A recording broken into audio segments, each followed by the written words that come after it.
Hello to all, and thank you for joining us today to discuss the very topical subject of gender-responsive legislating, policymaking, and budgeting. And particular thanks to our esteemed panelists for giving us their time and offering to share with us their thoughts on what's a very important subject. I'm joining you today from the lands of the Gadigal people of the Eora Nation, who I acknowledge as the traditional custodians. I pay my respects to elders past, present, and emerging, and to all First Nations people who may be attending today. Welcome. My name is Chirine Dada. I'm a long-standing WEN member, former Treasury staffer, and regulatory microeconomist, and I'd like to commence today's event by welcoming our panelists, and I'm delighted to introduce them to you today.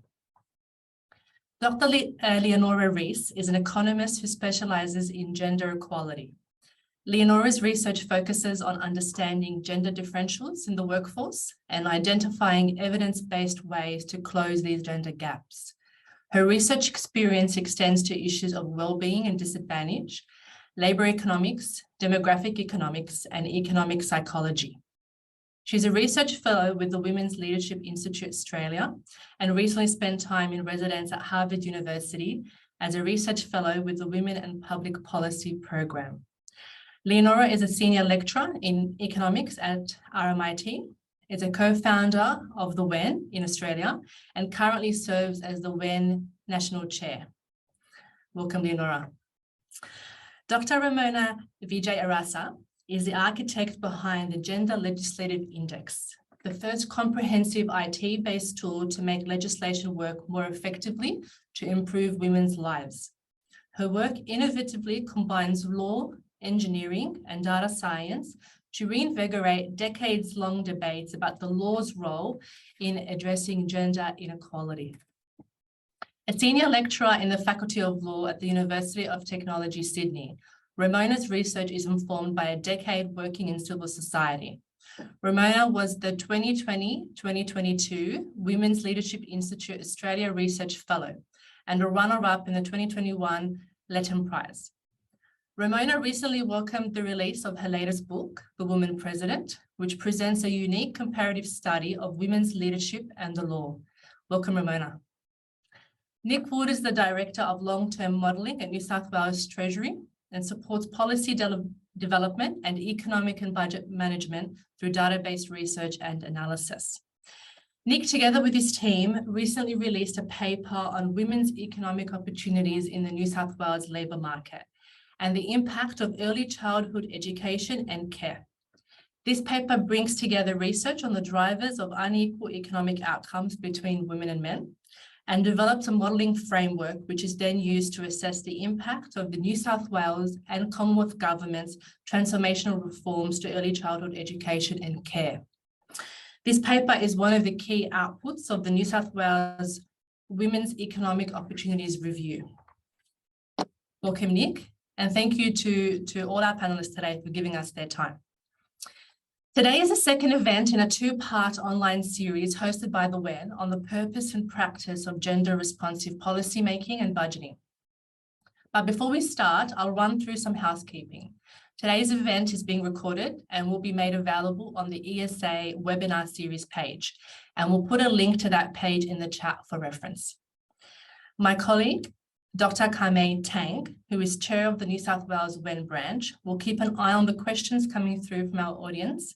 I encourage you all to get involved in the discussion today, and we'll try to get to as many as possible. Now let's turn to the subject of today's event. As many of us would be aware, the value of placing a gender lens on economic policy and budget design is gaining stronger attention in the Australian policy environment. Gender-responsive policymaking helps more than just women. It's about addressing the different needs and priorities of all persons, regardless of their sex.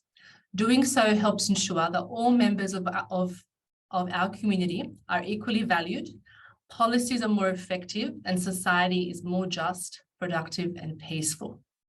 Now, to get us warmed up for the panel discussion today, I've got two polls for our audience, and they should appear on your screen shortly.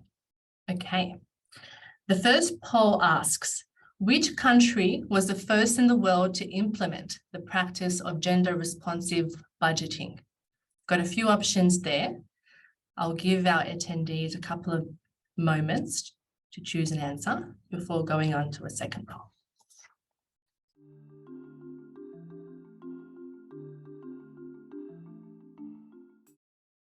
All right, let's go to our second poll. Our second poll asks, which country has had gender-responsive budgeting legislation in place for the longest duration of time? We've got a couple of answers there too to choose from. We'll give everyone a couple of moments.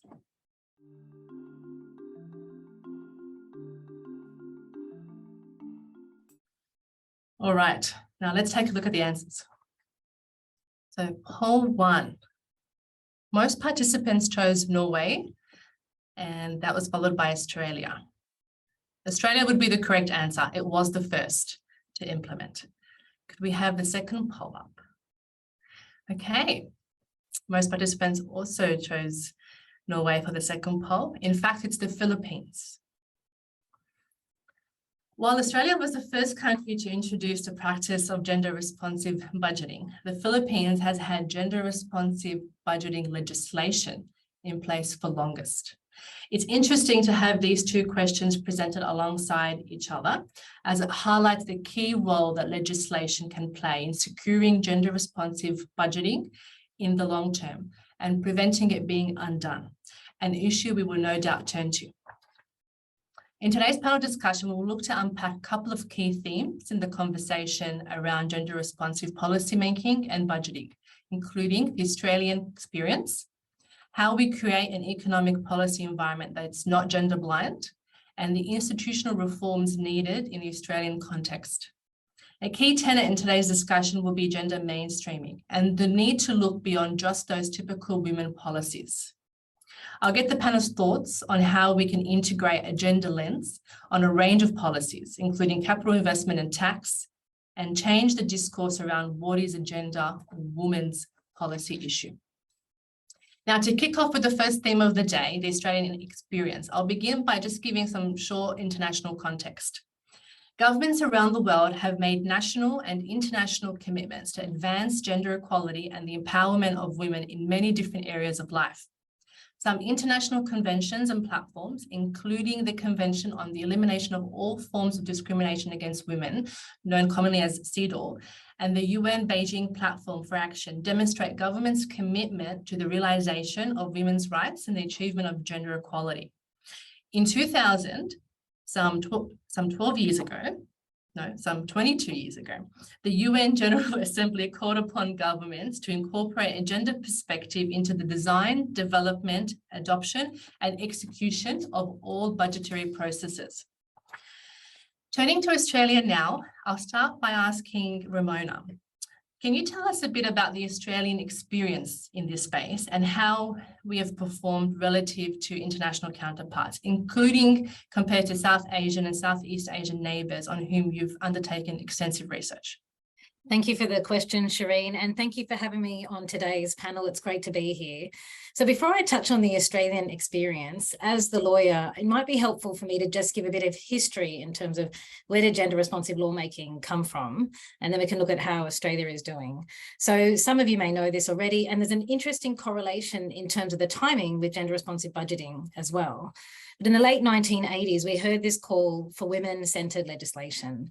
And this was a time when we were still using the male pronoun in most of our laws.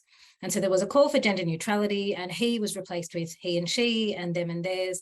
And some thought that the battle for gender neutrality had been won. But very quickly what followed, we saw this invisibilization of women from the law. And this was even the case when we were talking about laws that were so obviously affecting women's lives, like laws on rape and sexual violence, where we know women are the majority of victims. So then if you fast forward 3 or so decades to where we are now, gender responsive lawmaking is still a big challenge. It's a particularly big challenge in areas of law that are considered gender neutral, like corporate law or financial services law. And it's also a big challenge in areas of law where we actually aren't that clear on what a gender perspective might look like for new and emerging issues like modern slavery, or how do you regulate artificial intelligence with a gender lens. So with that context in mind, I think there are plenty of examples to show that Australia can do better. And I'm going to offer two examples of gender responsive lawmaking to illustrate this. As Chirine mentioned, I'm the author of The Woman President, which is a study of the difference women leaders make on women's lives through the law. And the book allowed me to navigate legislation in our own backyard in South and Southeast Asia. And so I particularly want to home in on the Philippines because I think we underestimate how much gender responsive legislation is in a country like the Philippines. So Australia introduced paid maternity leave in 2010. Many know this. The Philippines introduced paid maternity leave in 1992 and continued to increase the number of months of leave offered as the years went on. And so Australia is far off the mark here. So Australia's paid parental leave scheme, many know, is being reviewed, and the Office for Best Practice Regulation have put forward a model that will combine the 18 weeks of maternity leave with the 2 weeks of dad and partner pay for a 20-week package. So we're going to offer 20 weeks. The OECD average number of weeks of maternity leave is 53. And the average number of weeks of dad pay is 8. And our overall package will be 20. So we're far off the mark in terms of generosity. But we also have this model where we're combining all the leave together, whereas best practice tells us you need to offer parents non-transferable leave to actually shift care. By way of comparison, in Spain, women get 1 month to recover from childbirth with 4 months non-transferable leave for either partner. Iceland offers 5 months non-transferable leave between either partner, with 2 months to be negotiated between the parents. And their data shows when there's months to be negotiated, women take it. So I illustrate that example both to show that even the Office of Best Practice Regulations reformed model is far off the mark and how slow we are in reforming compared to some of our near neighbours. My second example picks up from the poll, because as we said, Australia was a pioneer of gender responsive budgeting in 1984, and yet it was dropped federally by 1998. So we had this 14-year window of the glory days. In the meantime, the Philippines introduced a law enacting gender responsive legislation in 1992. And that law required a proportion of the domestic budget to go to gender, a proportion of foreign aid to go to gender. It required women and girls to be involved in monitoring gender responsive budgeting, and it actively called for sex disaggregated data collection to actually assess whether the law was effective. And I think the fact that Australia went from a leader in gender responsive budgeting to dropping it federally, I know we're going to see its comeback now under the new government, shows how significant law is, because you can embed change that's much harder to change with a change of government. Thanks, Chirine. That's very interesting, Ramona. Given the context that Ramona has just outlined about our performance against our neighbours and other counterparts internationally, Leonora, can you talk us through how the practice of gender economics has evolved in Australia? And where do we sit on the practice relative to others? Thank you, Chirine, and thanks for the opportunity to be part of this discussion and this panel. And I think we have probably many economists and public policy makers tuning in, and we're really fortunate to have someone like Ramona on our panel who can bring the expertise from a legislation point of view, as well as Nick to show what's happening in the public policy space. So, I mean, to begin with, I think Ramona's provided us with an excellent backdrop internationally. What I'd also like to just share on the screen, if we've got the slides there, is just a reminder to our audience, what do we mean by gender responsive budgeting? Hopefully most of you, if not all of you, have had a chance to watch our first Women in Economics Network webinar on this topic. But just to remind you, gender responsive budgeting is about casting a gender lens across all policies, not just the ones that we associate with women.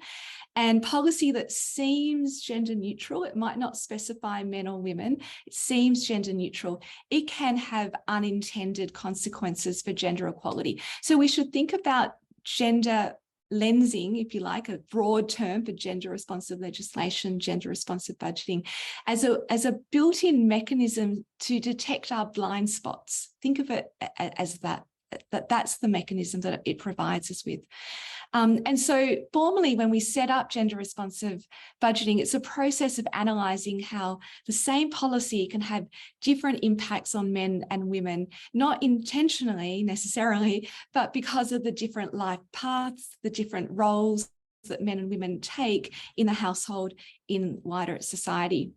I think having Ramona here is also really important for indicating that this is about economic policy, but it's also about human rights and principles of equity.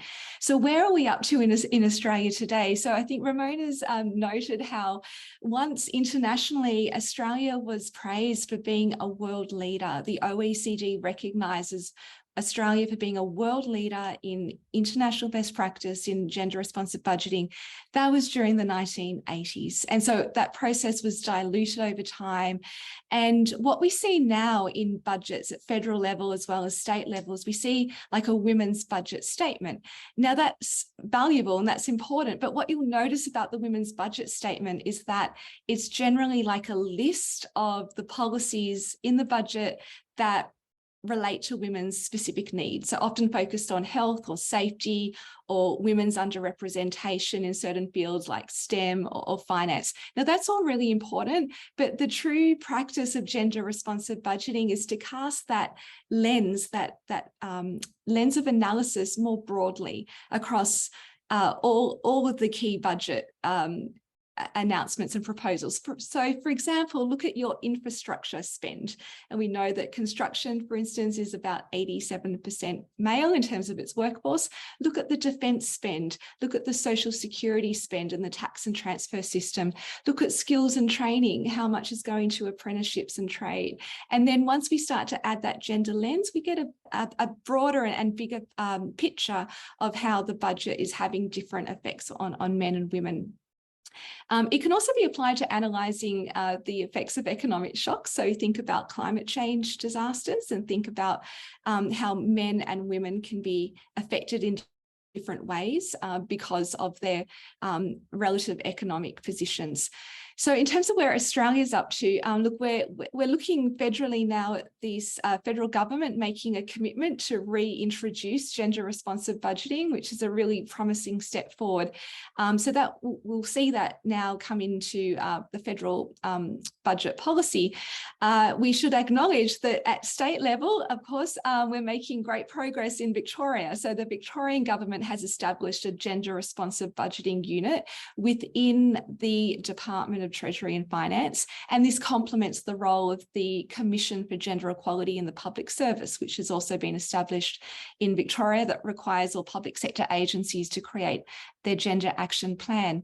I know in other states there are sort of signs of progress. The Queensland Women's Strategy spells out a role for what they're calling a gender aware budget. And I know there are members of Parliament down in Tasmania who are taking a strong interest in this. We're talking about gender, but what's also important is to consider an intersectional gender lens, and Victoria is making progress on this. And what that means is that we're not just looking at gender in isolation, but we're considering different cohorts of the population and how gender interacts with other dimensions of lived experience and characteristics, as you can see on the screen there as well. And I think overall, in terms of where Australia is sitting, this actually does harmonise with the proposal to bring in a wellbeing budget, because what we're basically doing is we're broadening the suite of indicators that we're focusing on when we design policy, and we're considering the distributional impacts of these policies. And if you think about wellbeing, those notions of economic inequality and the distribution of income is sort of part of that wellbeing concept. So I see, gender responsive budgeting, gender lensing as being complementary and harmonising with progress that or steps towards a wellbeing budget.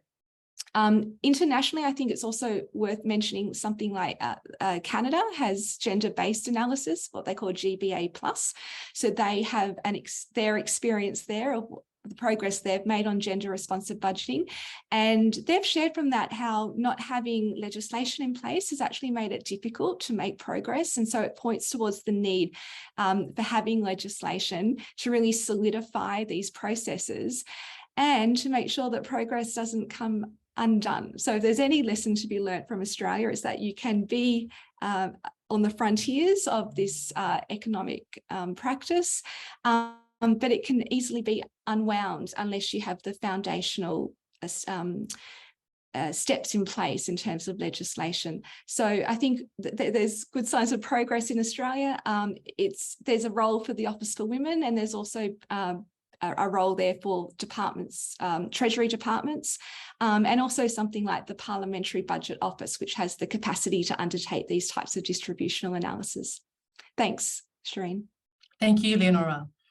Nick, Leonora outlined a couple of examples there of different jurisdictions around Australia looking to incorporate a gender lens in budget design and policy. Can you share with us some recent developments in the New South Wales jurisdiction? Yeah, sure. And thanks very much for inviting us along here today. I'm really pleased to be on this panel. Thanks.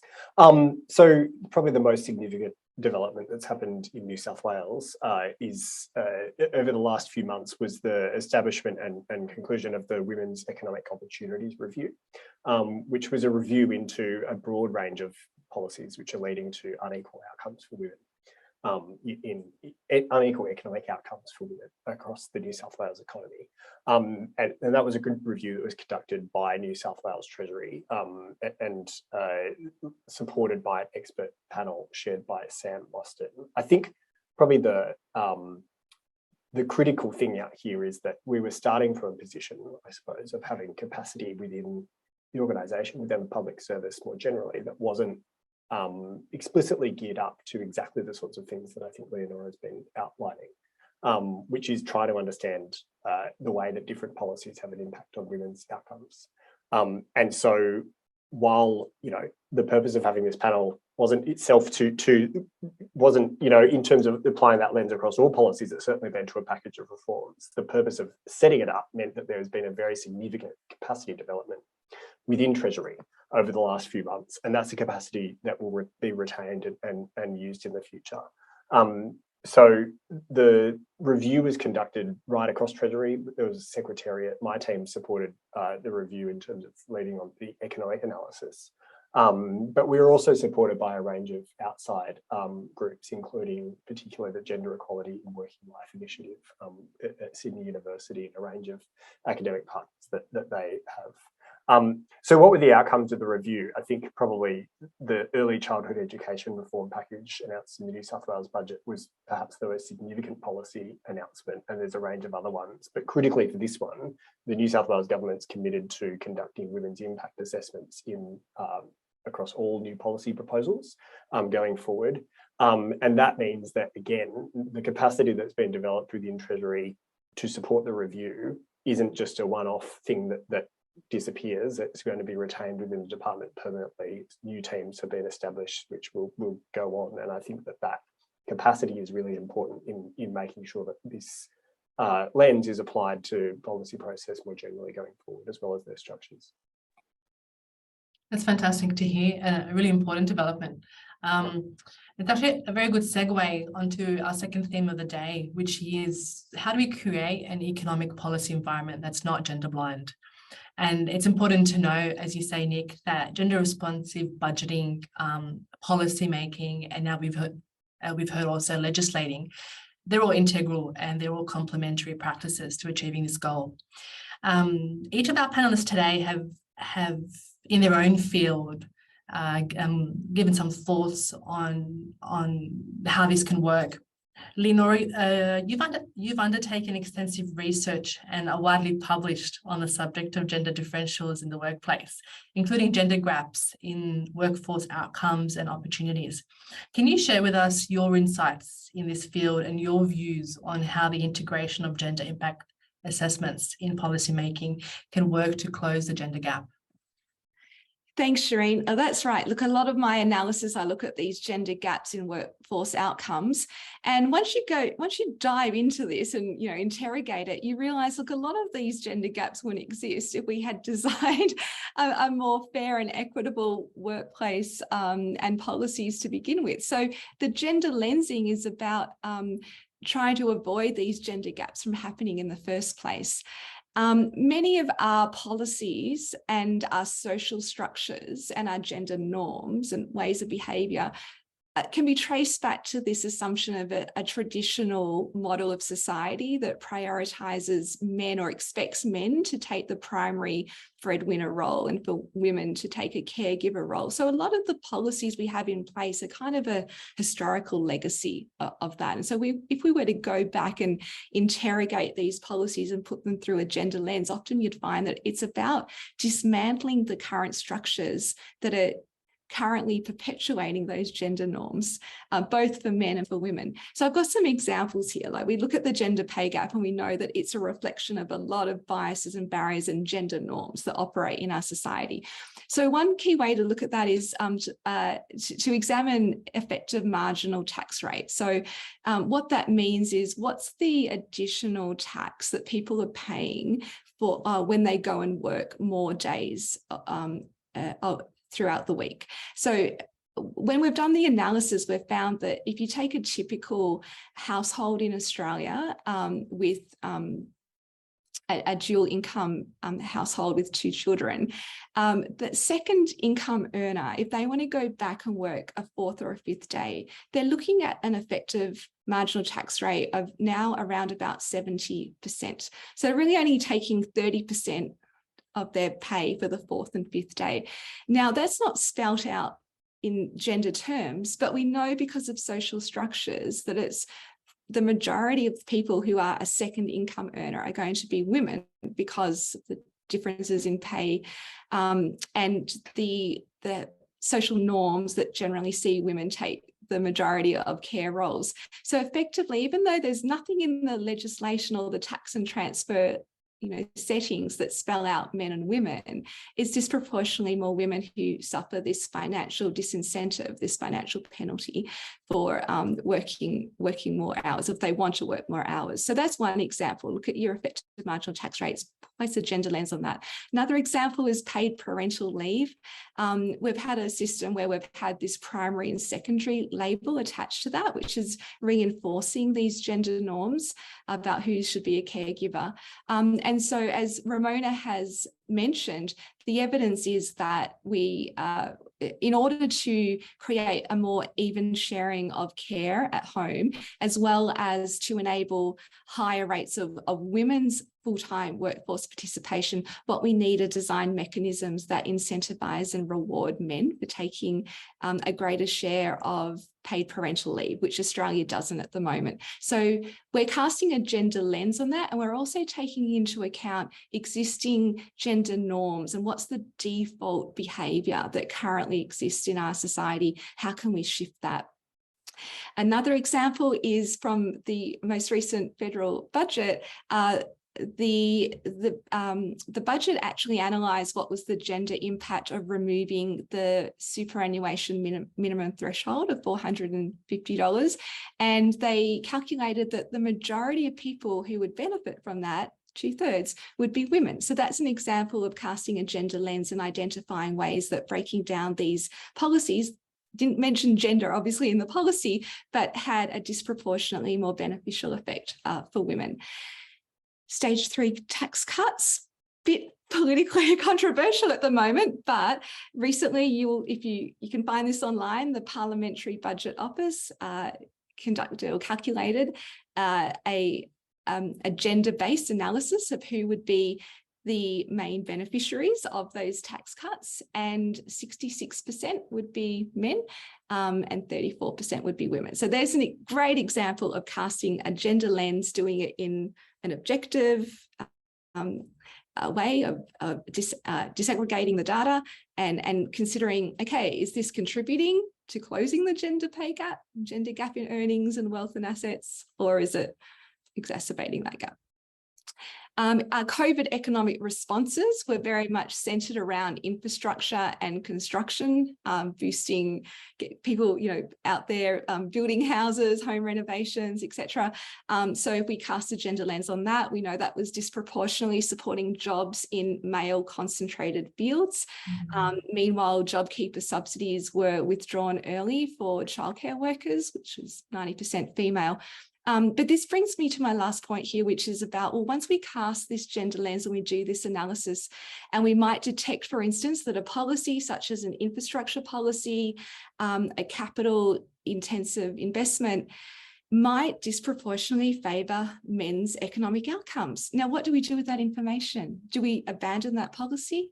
How do we weigh out what to do with the economic purpose of that investment alongside our gender equality goals? And I want to give you an example that I detected when I was conducting a gender-based assessment of the Queensland state budget, which I undertook for the Queensland Council of Social Services. I think we've got some links to that paper. And so a lot of the state government budget investment looks at capital infrastructure. Understandably, it's in the domain of state budgets. But one example that stood out to me was proposals or capital investment in hospitals or in schools. So upgrading the facilities, so installing air conditioning, for instance, or upgrading the technical equipment, the machinery, the software to improve basically, the productivity of those services. Now, that's going to disproportionately support more sort of male-oriented sectors in terms of employing, the trades and the construction workers and the IT workers to bring in those services. But have a think about which workers benefit from that capital investment. So as an economist, think about the ingredients that matter for labour productivity. If you invest in capital, that can actually enhance labour productivity. So the nurses in those hospitals, the school teachers who benefited from having air conditioning installed in the schools, their labour productivity would be increasing, which actually gives you a really solid case for why they should be earning a higher wage. So there's actually some complementarities here. We might be investing in something that looks male concentrated. If we get the economic logic right and we've got the mechanisms in place, actually the female concentrated areas could benefit if we acknowledge how those investments actually do enhance the productivity of the workers in those spheres. So I think that helps us to navigate this. It's not about men's jobs versus women's jobs. It's about analytically, systematically thinking through these investments and the flow-on effects to all people in the workforce. So I think that's hopefully a takeaway that, investing in these capital or technologically intensive, infrastructure projects or improving the IT in schools has the capacity to improve the labour productivity of female concentrated workforces and therefore give them a really solid case for a higher wage, which would be beneficial for gender equality. Most definitely. Thank you, Leonora, for sharing those insights.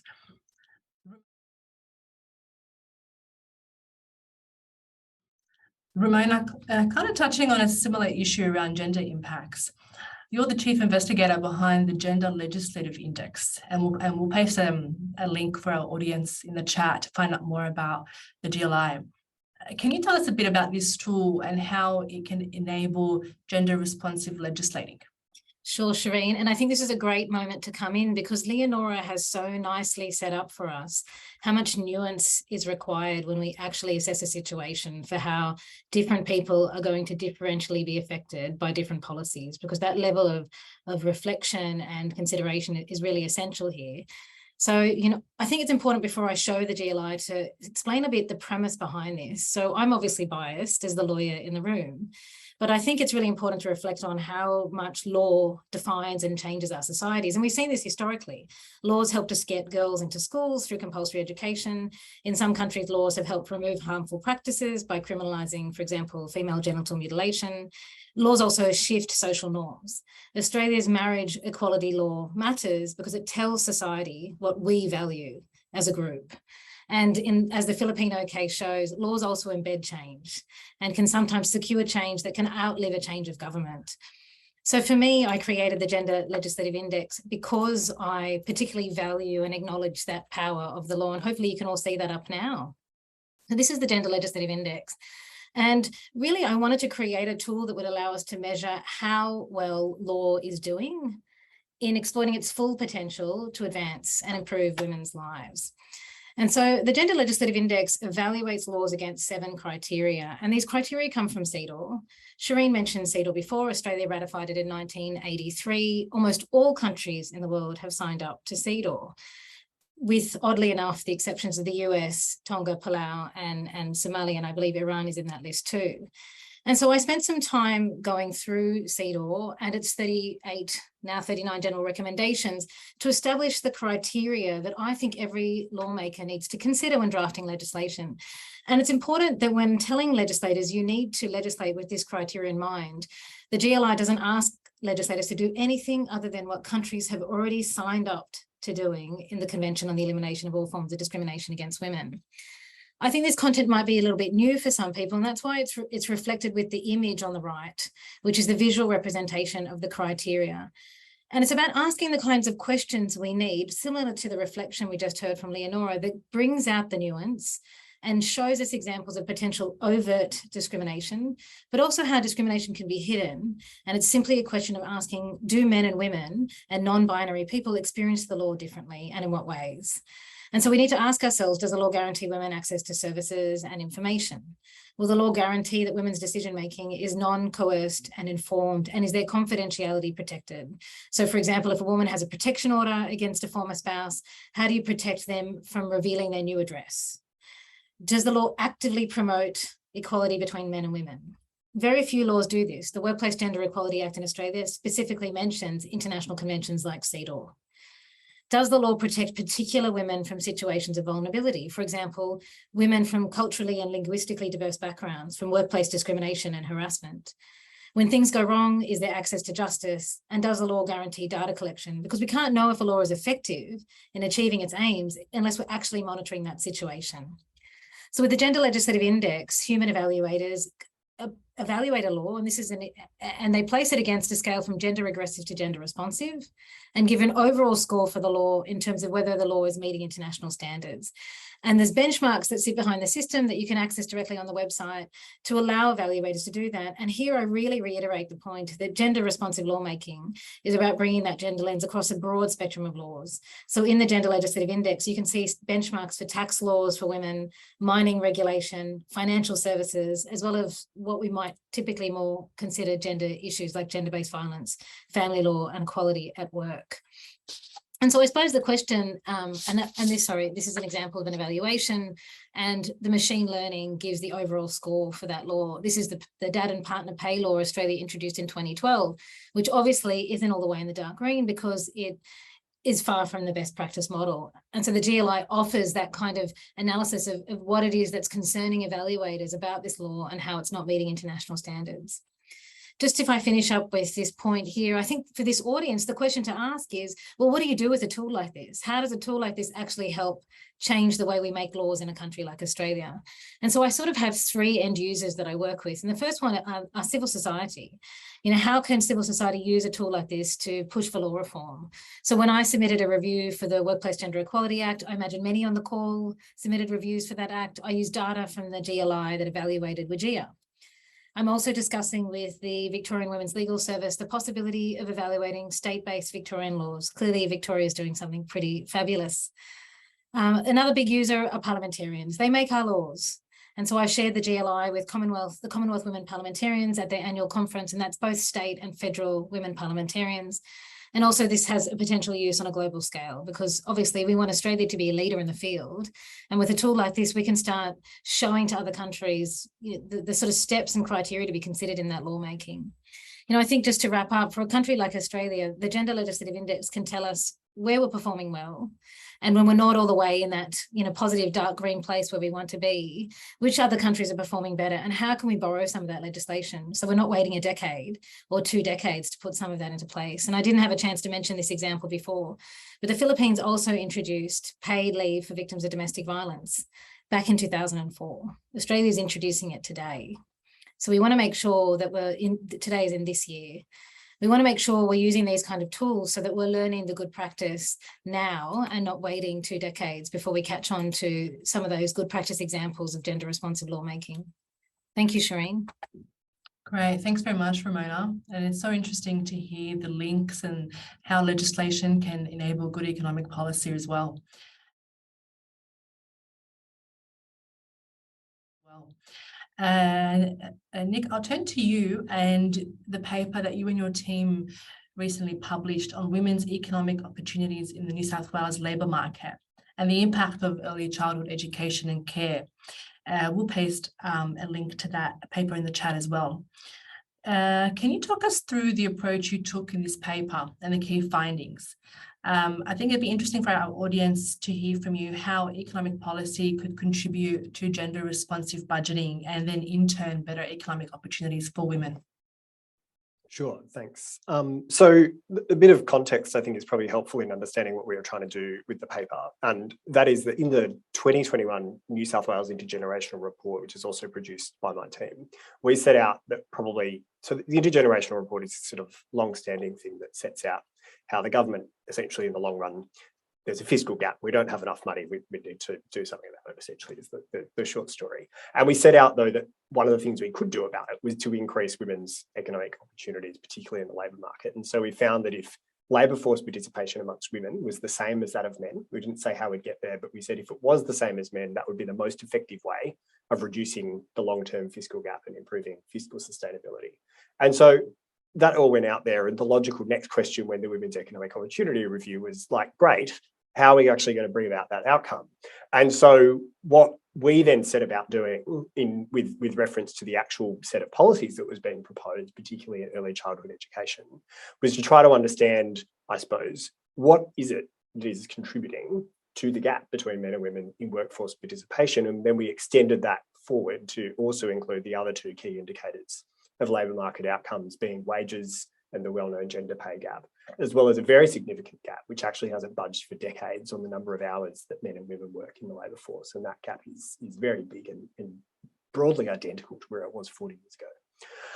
So what we wanted to do is try to set out a bit of a conceptual framework for what was driving the gaps between men and women in all of those sorts of things. And by doing that, by almost starting from a top-down disaggregation of the different factors that was contributing to it, then we'd get an understanding of what a particular policy would do in terms of driving a particular outcome. And so we tried to conceptualize this by just thinking through what might be a typical life course for many women, not all women, of course. And that is that in early career, women are more educated in Australia than any other country in the world, and they've been so since 1998. They have more tertiary educated than men. They enter the workforce at the same rate as men, but immediately on entering the workforce, they're paid less. And why? Because of discrimination and also because of gender segregation, which is very significant in Australia. So industries and occupations tend to be very male-dominated or female-dominated. This then flows into the next stage of a women's career, where they tend to be, there's all sorts of discrimination that occurs within the workplace at an individual and systemic level. But the key point where things really start to drive a difference is between men and women is the point that men and women have children, and men have children too. And in those circumstances, we find that many women drop out of the labour force entirely and many never rejoin. A very large number of women drop down to part-time work and may never return to their roles, or if they do, they're starting years behind. And that's because ultimately there's a very significantly unequal distribution in the load of unpaid care and other domestic responsibilities, which women are taking on at much greater rate than men. And so that's driven by to some degree that of course attitudes, and discrimination and at an individual level, but also more broadly, there's a range of policy measures which bring that about. If you've got a couple and one person's already earning less, more likely to be the woman, then it's no surprise who's more financially likely to take time off when it comes to caring for children, because that just, from a pure financial incentives perspective, is the decision that many couples choose to make. But also there's a range of policy factors which then layer on top of that, which is that secondary income earners, due to the tax system, face very high workforce disincentive rates or effective marginal tax rates. And we set out some of those in our paper. And that's just not just due to the cost of childcare, but also due to the family tax benefit, which is a really significant driver of those rates. We also find that paid parental leave in Australia is well behind international peers. And of course, childcare is twice the cost on average for a full-time middle income household in Australia as it is across the OECD on average. And then finally, this then goes into later career where many women will return to the workforce, but they continue to shoulder a larger share of unpaid caring, not just for children as they grow up, but also other household members, people with a disability, people who are elderly, and continuing to do an unpaid share of domestic labour, unpaid domestic labour. And this obviously has an impact on women's retirement incomes and financial security for the rest of their lives. So by setting out that framework first, we were then able to assess, well, if you just sort of change those policy settings on one of those things, which is the cost of early childhood education, what realistically of that gap between all three of those indicators can we expect to close by just doing it? And we found that obviously it's going to make a difference, pretty significant difference doing that. But just doing one policy in isolation is only going to have an effect in isolation, and it's the system which drives the overall impact. So we need to have reform that goes across all of those drivers and that addresses all of the key challenges which start right from the start of women's working careers and even before that, if we're really going to make a meaningful difference. But look, that said, very significant benefits from improving the affordability and availability of early childhood education, including GSP, gross state product of $17 billion higher within 10 years, 95,000 women either joining or the workforce or increasing the number of hours that they do. And in some modelling that you'll be seeing quite soon, I think that very significant uplift in Commonwealth revenues. Commonwealth gives much better revenue uplift because of this, to the extent that you're really looking at the potential of it being in the range of paying for a very significant proportion of the cost of these reforms. So stay tuned for that.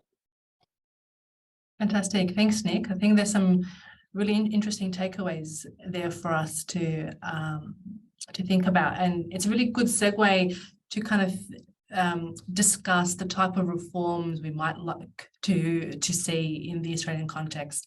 And I think it's really important to maybe highlight to our audience that for us to truly see gender equality achieved, it's clear we need to think beyond just those policy issues we typically associate with women's lower role in the labour force, including paid parental leave and early childhood education and care. The term gender mainstreaming is defined as the integration of a gender perspective into the preparation, design, implementation, monitoring, and evaluation of policies. And it's clear from our discussion today that there is a bit of work there happening, but there's more to do. I'd like to get our panelists' view today on what they think needs to change. What reforms are required to improve outcomes from gender responsive legislating, policymaking, and budgeting, and to ultimately work towards gender equality. I'm conscious of time. We've got about 10 minutes to go roughly for the event.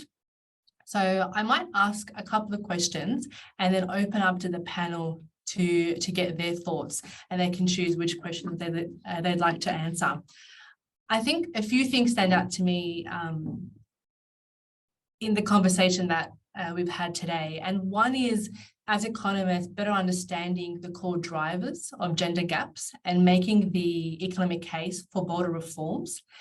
I think also it's clear that we need to think about budgets differently, and how governments go about doing that is a multifaceted process. And ultimately, I think it's very important for us to integrate gender impacts in our legislation and our policy making approaches. So kind of with those thoughts, I might maybe invite the panel to give us their insights for a few minutes, and then we'll go to Q&A before kind of having our final thoughts for the event. So I'm not sure who'd like to go first. Sure, I'm happy to go first. And I'll make a remark first on gender mainstreaming and then on institutional reforms. You know, it's interesting that we've been talking about mainstreaming here, because actually this is a bit like where we started. It's historically really old language. I was working closely with the UN back in 2000, and people got a bit tired of it because women were mainstreamed out altogether. But actually the language first emerged in 1985 at the Nairobi World Conference on Women.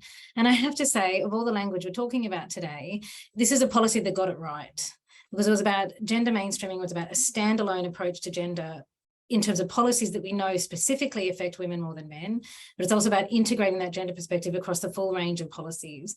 And I think this is one time where we want to look back in history to why that was initiated in the first place and really apply it to the way we think today.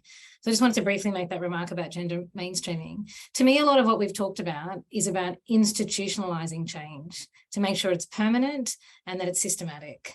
And so from a legislative point of view, many people may not know this, but there isn't a structured body in Parliament to audit bills for their gender perspective. And so federally, we have the Parliamentary Joint Committee on Human Rights that does a very top-level review to assess whether a human rights issue, such as a women's rights matter, is implicated. And they pretty much answer yes or no. The reports are often issued after the bill is already passed. It simply comes too late and without an adequate gender perspective. I'm very pleased to say that an independent MP from Tasmania, Ruth Forrest, used the Gender Legislative Index to pass a motion for a new Gender and Equality Audit Committee in Tasmania.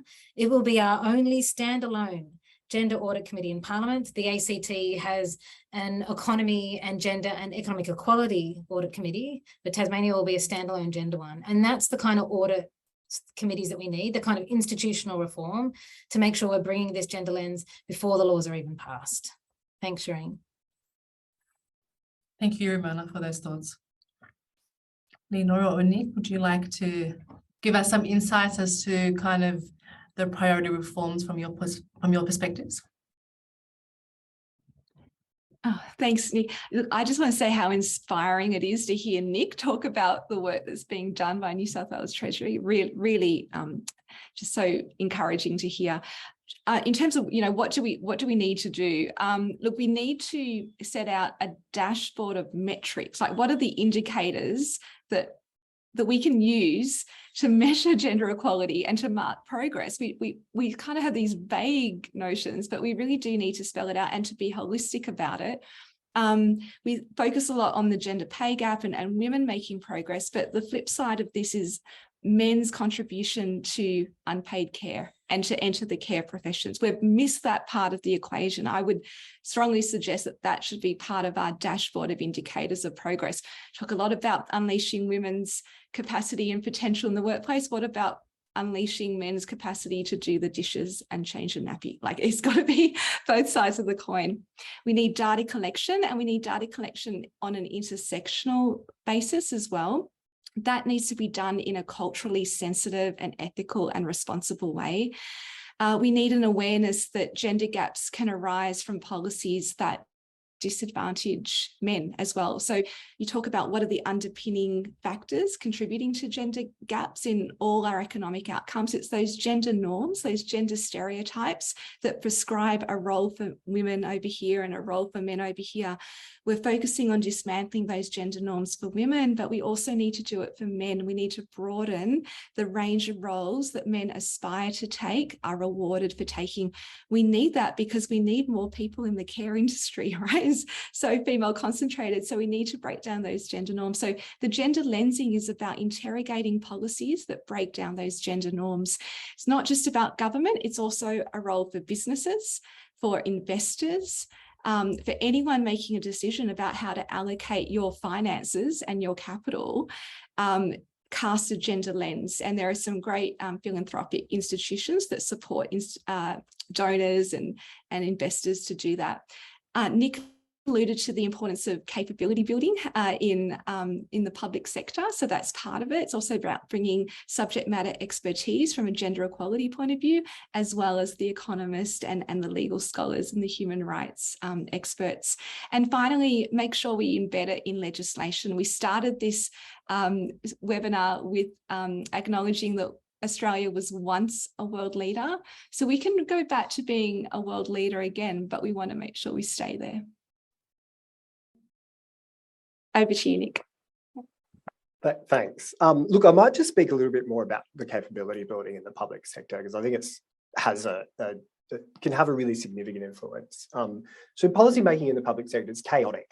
Absolutely chaotic. Things are going around, the time is very short, the policy settings keep changing. But in an ideal world, what you really want to do in terms of assessing impacts of all sorts of policies is you have an academic study that looks at exactly the policy that you're trying to implement. And you say, great, this is going to have this impact, and we go ahead. obviously that's really available. So you go to the second best, which is that you have a well-resourced public sector policy advice function that is across the issues. They have a standing capacity. They've done a lot of work in the past. They can draw on that, plus the new work they need to do, and can give you sort of up-to-date advice that is not quite at academic standard, but is as good as you're going to get in that sort of pragmatic, sort of on-the-ground sense.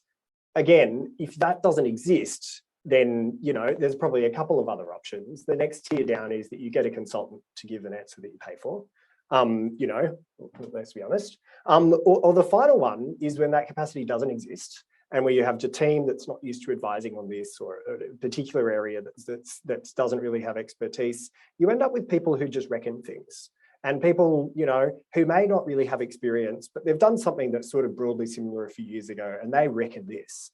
And that, you know, in many instances may be fine, but in many instances it's just not, because people have set biases and they have things that they thought 30 years ago that haven't really changed. And in the absence of that capacity building, that's the advice that the government will get from the public sector.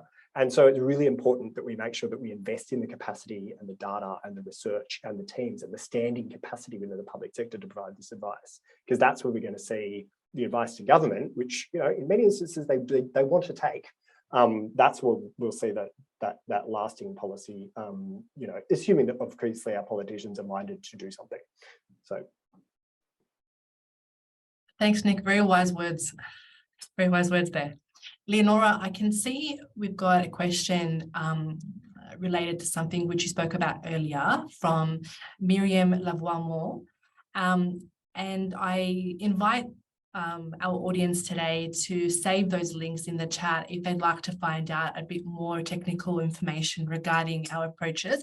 But if you just wanted to take a few moments, maybe address that before I close off today. Great, thanks, Chirine, and totally support everything Nick just said there as well about that deep investment that's needed in capacity and evaluation as well. Look, the question is about, okay, so that capital investment might lead to improved labour productivity of the female workers, but how does that flow on to higher wages? So theoretically, it should. So this is about measuring the productivity of our human services more accurately. I don't think we do a good job of that at the moment, and setting up the right industrial relations systems and wage setting mechanisms so that demonstrated improvements in labour productivity do flow through. One potential incentive mechanism there is for capital investment, like subsidies for businesses to invest in capital and technological improvements, to be conditional on demonstrating that it's flowing through to higher wages. There's an incentive mechanism for you. It speaks to the need for this gender lensing to be complemented by a better appreciation of the economic value of female concentrated sectors such as care and human services. Thanks. Thank you, Leonora. I can see a few more Q&A questions coming through. I would invite our audience to reach out to the WEN, and we can pass those questions on and put you in touch with Nick, Leonora and Ramona. But just given the time, I would like to say a big thank you to our panelists today, and to our audience for joining us. To wrap up today's event, I'd like to thank you for supporting WEN. The network's aim is to improve gender equality in our economics profession. If you're interested in our events or would like to show your support for WEN's cause, please consider joining as a member. Are a great way to learn about topics from our guest speakers, as well as to feel connected. And thank you, everyone. Thanks all.